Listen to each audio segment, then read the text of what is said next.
ఇప్పుడు ఒక అతను కవిత్వం రాశాడు, లుంగీని కొన్నాను నేను ఒక లుంగీని కొన్నాను. ఏదో అర్థం కాదేమనుకుని ఒకటి రెండు సార్లు చదువుతారు మళ్ళీ మనకు చదవడం. లుంగీని కొన్నాను నేను, మళ్ళీ గంభీరంగా నేను ఒక లుంగీని కొన్నాను. అది గళ్ళ రంగురంగుల పూల లుంగీ. అది ఏదో మళ్ళీ ఒక విశేషంలో వేసాడు. అబ్బా ఏమిటంటే మనం అందరం ఆశ్చర్యంగా చూడకపోతే వీడు ఫీల్ అవుతాడు. లుంగీని కొన్నాను నేను, ఇక్కడ ఉన్న వాళ్ళందరూ చూస్తూ నేను ఒక లుంగీని కొన్నాను. అది గళ్ళ అందమైన ఒక పూల లుంగీ. ఆ లుంగీ నేను గుండ్రంగా పుట్టించాను. లుంగీని కొన్నాను మళ్ళీ మొదటికి వెళ్తాడు, అక్కడికి రావాలి. నేను ఒక లుంగీని పల్లవి దగ్గరికి వచ్చి నేను ఒక లుంగీని కొన్నాను, అది గళ్ళ అందమైన పూల లుంగి, దాన్ని గుండ్రంగా పుట్టించాను, దాని మధ్యలో నేనున్నాను. లుంగీని కొన్నాను నేను ఒక లుంగీని కొన్నాను. ఏం చెప్పాడయ్యా అంటే, సరే దిక్కుమాలుడు రాలాంటి ఏదో ఆ కవిత్వం రాశాడు అనుకోండి. రాసినప్పుడు దాని అంతటితో వాడు మారాత్మ వదిలేయాలిగా. ఎవడు అవధాని గారు, వాడు పక్కన ఒక విమర్శకులు ఉంటారు. వాడు రెడీగా పెన్ను నిండా పోసుకున్నాడు, రెడీగా కాగితంలో కూర్చుంటాడు, ఏం మాట్లాడుతున్నాడో చెప్పడానికి. అందులో ఉన్న విశిష్టత ఒకటి చెప్పేవాడు వస్తారు. అందులో ఉన్న విశిష్టత ఏమిటంటే, బ్రహ్మానంద గారు కవిత్వం చెప్పారు, అది ప్రపంచంలోకి ఎవరు చెప్పరు.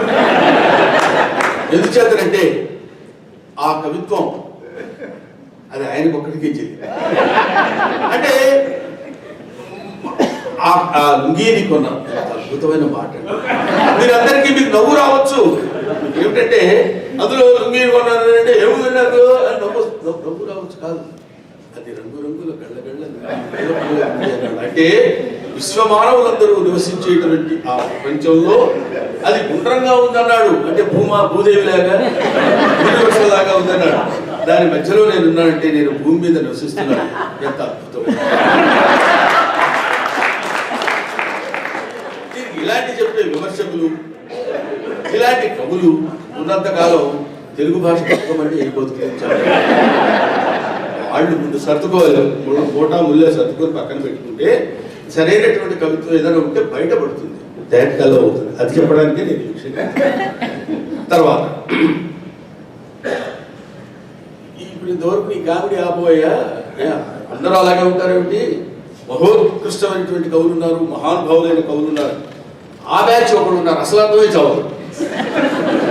అర్థమైనట్టు మనం కూడా ఇక్కడ కూర్చున్నప్పుడు, నేను ఇక్కడ ఉన్నాను కానీ నేను కూడా అక్కడ కూర్చుంటే అలా పెడతాం.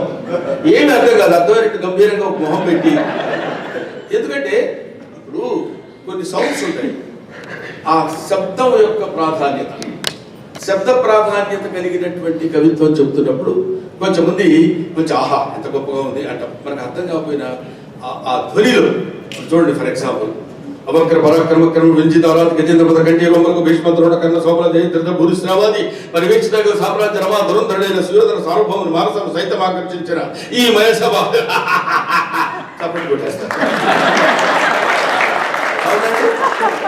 నేను మాట్లాడాను, మీరు చప్పట్లు కొట్టారు. నేను మాట్లాడింది మీకు ఏమైనా అర్థమైందా?